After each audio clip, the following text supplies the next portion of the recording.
안녕하세요. 라이딩 다이어리입니다. 오늘은 2025년 3월 24일 원주 치악산 둘레 라이딩입니다. 거리는 73.88km, 획득고도는 1076m, 시간은 4시간 2분입니다. 원래 오늘 계획된 코스는 약 87km 정도인데요. 오늘은 거의 막바지에 또 펑크가 나는 바람에 완주를 하지 못했습니다. 그 이야기는 마지막에 하도록 하겠습니다. 오늘의 코스는 원주 신림에서 횡성 안흥으로 넘어갔다가 원주 소초면을 지나서 원주 북에서 남으로 가로지르는 자전거 길로 이동합니다. 그러면 원주 금대리로 도착하게 되는데요. 거기서 마지막 어필을 넘으면 원주 신림으로 넘어갈 수가 있습니다. 이렇게 하면 원주 치악산 둘레를 돌아볼 수 있는 코스가 됩니다. 유명하거나 대단한 코스는 아니어서 원주 신림에서 출발하시는 분들은 거의 없을 겁니다.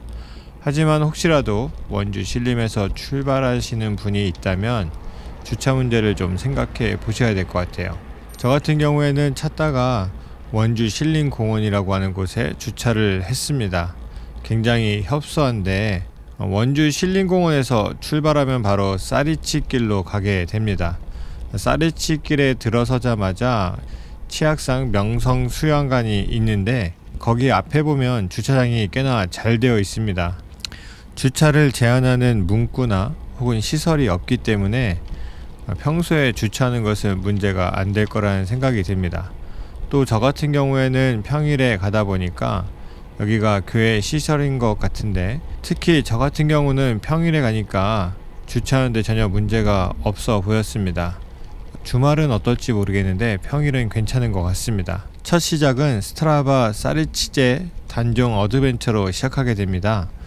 처음에는 아스팔트로 잘 되어 있는 길인데 본격적으로 쌀이치제 길이 시작되게 되면 비포장으로 바뀌게 됩니다. 사실 로드로 가기에는 굉장히 귀찮은 길이죠. 물론 로드로 못 가는 길은 절대 아닙니다. 이 길을 가는 이유는 더 좋은 포장된 길이 있지만 거기에는 신림 터널을 지나야 되기 때문에 터널을 피하기 위해서 어쩔 수 없이 우회하는 길을 선택하게 되었습니다. 사실 비포장도로가 아니면 자연을 구경하면서 갈 수 있는 좋은 길이지만 비포장 길인 게 조금 아쉽기는 합니다. 쌀이치제를 넘어서 내려오면 신림 터널 바로 옆으로 나오게 됩니다. 그리고 황둔까지 가게 되는데 거의 다운힐로 이어진 길입니다. 어쨌든 신나게 황둔까지 다운힐을 하고 11시쯤 되어서 도착하게 되었는데요. 아침 겸 점심으로 편의점에서 먹었습니다. 사실 이게 굉장히 좋은 선택이었습니다. 황둔에서 안흥으로 넘어가는 길이 만만치 않고요. 또 보급할 수 있는 곳이 전혀 없습니다. 황둔 삼거리에서 북쪽으로 올라가게 되면 이제 안흥으로 가게 됩니다. 안흥까지 가는 길은 굉장히 어필이 많이 있습니다. 그 중에 제일은 골세제라고 하는 어필인데, 제가 지난번에 영월 주천에서 출발해서 평창으로 돌아서 안흥으로 갔다가 주천으로 다시 돌아오는 코스가 있었습니다. 그때도 골세제를 넘어왔었는데 그때는 끌발을 할 수밖에 없었거든요. 도저히 제 실력으로는 올라갈 수 없는 고각의 어필입니다. 지난번에 갔던 골세제 북측 급사면은 스트라바 기준으로 보게 되면 1.2km의 평균 경사도가 14%입니다. 평균이다 보니까 14%로 나오는 거고요. 순간 경사도는 30%도 넘게 나오는 어마어마한 곳입니다. 저는 이번에 반대로 남측에서 올라가게 됐는데 훨씬 수월합니다. 스트라바 기준으로 골세제 남측은 3.2km의 평균 경사도 8%입니다. 그래도 3.2km 어필을 한다는 거는 저 같은 사람에게는 굉장히 힘든 일이죠. 대신에 골세제 다운힐을 할 때에는 어마무시하게 내려갈 수 있습니다. 이번에 아무 생각 없이 갔었는데 나중에 스트라바를 보니까 최고 속도가 90km 정도 나오더라고요. 기록으로 보니까 90km지 사실 저 같은 사람에게는 미친 짓이죠. 그래도 한 번쯤은 해보는 것도 나쁘지는 않겠습니다. 위험하지만 않다면 말이에요.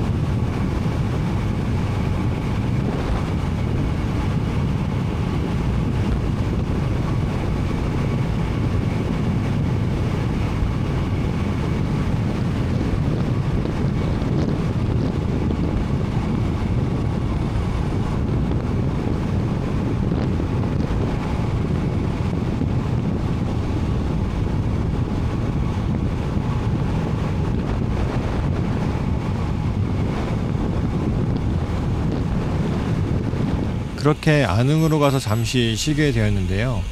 이 시골스러운 지역을 갈 때 꿀팁을 하나 말씀드리자면, 언젠가도 한번 말씀드린 적이 있는데 요즘 웬만한 곳이 다 편의점이 있습니다.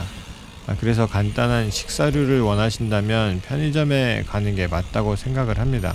그런데 단순 보급, 물이라든지 음료수라든지 간단하게 먹을 수 있는 것들을 생각하신다면 농협 하나로마트를 추천드립니다. 일단 가격이 굉장히 싸고 편의점에서 볼 수 없는 용량의 물건들도 있습니다. 삼다수 같은 경우에도 작은 병 하나에 500원 정도 했었고, 펩시 같은 경우에도 700ml였나? 일반 편의점에 없는 사이즈도 있고 편의점 콜라 한 캔보다 싼 경우가 많이 있습니다. 제가 샀을 때는 그랬습니다. 대부분 가격이 일반 편의점에 비하면 훨씬 쌉니다. 그래서 잠시 보급하는 정도라고 생각하시면 하나로마트로 가시는 것을 추천을 드립니다. 안흥에서 원주 소초면 쪽으로 이어지는 길은 대부분 공도로 되어 있습니다. 근데 이 공도가 옛길은 아니고 일종의 외곽도로처럼 준비되어 있는 길입니다. 그래서 큰 차들도 많이 다니기도 하고요. 또 출퇴근 시간이 겹치면 그쪽에 차가 생각보다 많이 다녀요. 그래서 조심해야 되기도 하고, 길은 잘 되어 있는데 공도라서 위험 부담이 좀 많이 느껴지는 그런 길입니다.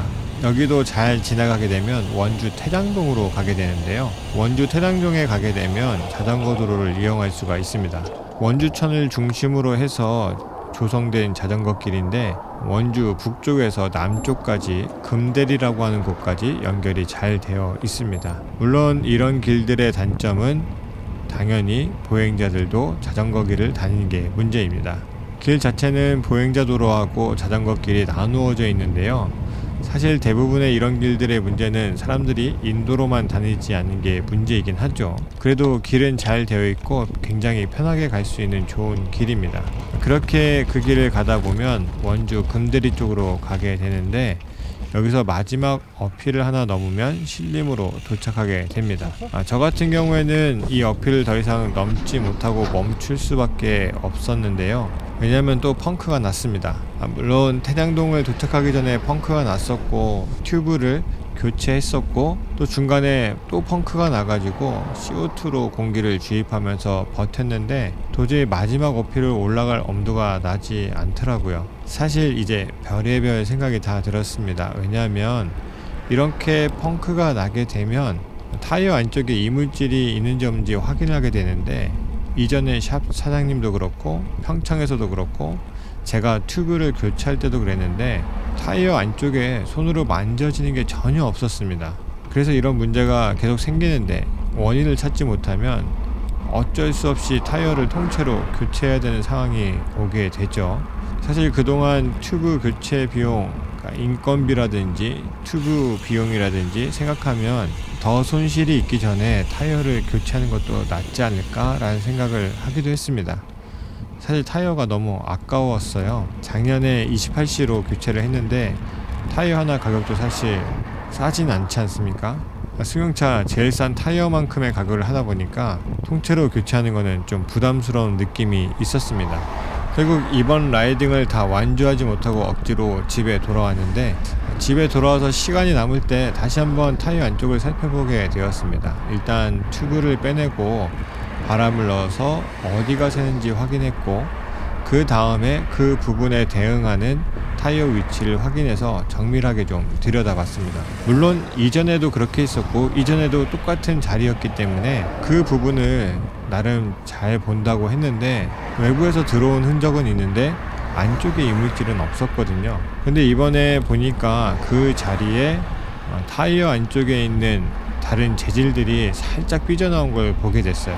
그게 이물질인가 싶어서 이렇게 만져봤더니 섬유질 같은 거여가지고 타이어 안쪽 내부의 재질이다 라고 하는 걸 알게 된 거고, 그게 삐져나왔으면 뭔가 계속 그쪽으로 들어왔다라고 생각할 수밖에 없는 거죠. 그래서 그 부분의 타이어를 여드름 짜듯이 쥐어짜니까 정말 작고 얇은 유리 조각 하나가 딱 떨어졌어요. 타이어가 그렇게 두껍진 않은데 그 타이어 안쪽에 들어가 있을 만큼 굉장히 작은 조각이었던 거죠. 그래서 아마도 타이어가 충격을 받을 때 과속 방지턱 같은 거 넘을 때 순간적으로 탁 칠 때가 있지 않습니까? 그때 그 부분이 딱 걸리면 순간적으로 튀어나와서 튜브를 터뜨리고 다시 타이어 안쪽으로 들어가 버렸던 것 같아요. 다행히도 저번 동호회 라이딩에서는 그런 일이 없어서 문제가 해결됐다고 생각했는데 이번에 확인해 보니까 유리 조각이 발견된 거죠. 그리고 또 한 가지, 저번에 평창에서 튜브를 교체하면서 좀 급하게 쿠팡에서 튜브를 하나 주문했었는데 그것도 TPU 튜브로 구매를 했습니다. TPU 무게를 생각하니까 이걸 끊을 수가 없겠더라고요. 그래서 이번에 교체되고 또 터진 게 TPU 튜브였는데, 이전에 라이드나우에서 있었던 박스를 들여다보니까 거기에 펑크 패치가 있었습니다. 약간 비닐 재질 같은 거에 스티커로 되어 있었는데 튜브에 바람을 좀 넣고 새는 부위에 딱 붙여놓으니까 바람이 안 새더라고요. 그래서 이거 괜찮은데 라는 생각을 좀 하게 됐어요. 일단 그렇게 패치를 붙여놓고 다시 장착을 해놨는데 또 이제 시간 지나서 지켜봐야 되겠죠. 타보기도 해야 되겠고, 나중에 한번 잘 되고 있으면 잘 되고 있다라고 말씀을 드리도록 하겠습니다. 그래서 남은 펑크 패치도 이제 공구통에 같이 넣어놨는데 그 정도면 충분히 사용할 만한 수준이 되는 것 같다라는 생각을 들었습니다. 어쨌든 오늘의 영상은 여기까지고요. 더 이상 펑크 없는 세상에 살고 싶습니다. 물론 저같이 정말 재수가 없어가지고 보이지도 않는 이 상황에서 해결하지 못해서 여러 번 펑크를 맞는 경우가 있었지만, 여러분들은 펑크 없이 잘 지내셨으면 좋겠고, 제가 1년치 다 냈다고 생각하시고 재밌고 안전하고 좋은 라이딩 하셨으면 좋겠습니다. 오늘도 시청해 주셔서 감사합니다.